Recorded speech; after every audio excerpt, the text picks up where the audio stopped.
very good evening to you out there. This is African Free Press Television, where we report Africa from a refreshing perspective. My name is Leia Oketa. And I am Bridget. And we're bringing you news around Africa.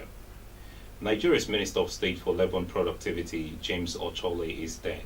He died in a road accident along the Kaduna-Abuja highway on Sunday afternoon. Mr. Ochole, a senior advocate of Nigeria from Kogi State, and his son died on the spot of the accident. His wife was equally confirmed dead after being rushed to the hospital. A witness whose car was behind the minister's when the accident occurred told journalists that the minister's car had a burst tire before somersaulting several times. Mr. Ochole became a senior advocate of Nigeria in 2007 and chairman disciplinary committee of the Abuja chapter of the Nigerian Bar Association.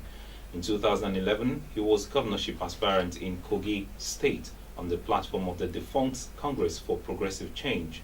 Between 2013 and 14, he was Deputy National Legal Advisor of the All Progressive Congress.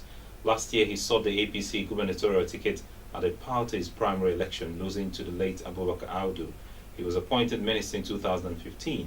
Mr. Ochole attended Ochaja Secondary School and the University of Jos. He graduated from the Nigerian Law School in 1986 and was admitted to Nigerian Bar in the same year.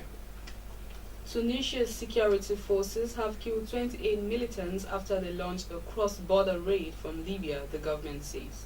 Fighting followed an attack on an army base and a police station in the eastern town of Ben Guadin.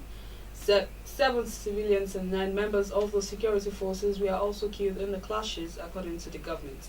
There is concern in Tunisia about the threat from Islamist fighters based in Libya being able to cross the border. And 6 people were wounded when a bomb planted inside a notebook computer exploded at an airport in Somalia on Monday, the second such attack in recent weeks targeting civilian aviation in the country. The bomb detonated at a checkpoint in the small central town of Beledweyne, about 325 kilometers north of the capital, Mogadishu, where the last month Al-Shabaab fighters claimed responsibility for a blast that tore a gaping hole in the passenger plane shortly after takeoff. The blast on Monday took place where security screening is carried out before cargo and passenger luggage are loaded onto the planes. The security checkpoint was manned by African Union troops from Djibouti as well as Somali government security forces. No immediate claim of responsibility for the attack was made. On February 2nd, the blast punched the 1-meter size hole in the side of an Airbus A321 about 15 minutes after it had taken off from Mogadishu heading for Djibouti. The suspected bomber is believed to have died after being sucked out of the aircraft, which managed to turn around and land safely. Meanwhile, Nigeria's former Minister for Petroleum Resources, Mrs. Yeziani Alison Madueke, who is currently undergoing extensive cancer treatment in London, has strongly refuted claims that she gave $24 billion oil swap deals without contracts. In a release issued to journalists in Abuja, Mrs. Alison Madueke rejected some newspaper and online reports with sensationally claimed that she granted an extension instead of approval for the renewal of contracts for the swap arrangements. She described the latest attack on her person as fabricated tissues of lies, deviously concocted to sustain the escalating evil narratives against her person. And votes have been counted in Benin, where 33 candidates are fighting to become president. Thomas Boni Yaye is stepping down as leader in the West African nation of 10.6 million people after 2 terms. The ruling party's candidate is Prime Minister Lionel Zinsou, who used to head France's largest investment bank. Sunday's election was delayed after problems with the distribution of polling cards, an issue that continued until the day before the vote. Benin's Electoral Commission is yet to start publishing official results, but local media reported that Mr. Zunzu would probably go to a runoff.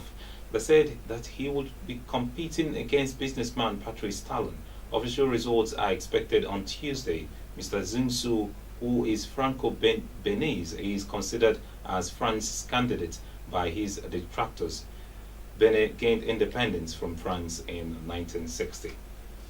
Al-Shabaab has claimed responsibility for a purported bomb attack on a passenger plane in Somalia earlier this month, saying it was targeted at Western officials and Turkish NATO forces. The blast punched a 1-meter-sized hole in the side of the Airbus A321 about 15 minutes after it had taken off from Mogadishu heading to Djibouti on February 2nd.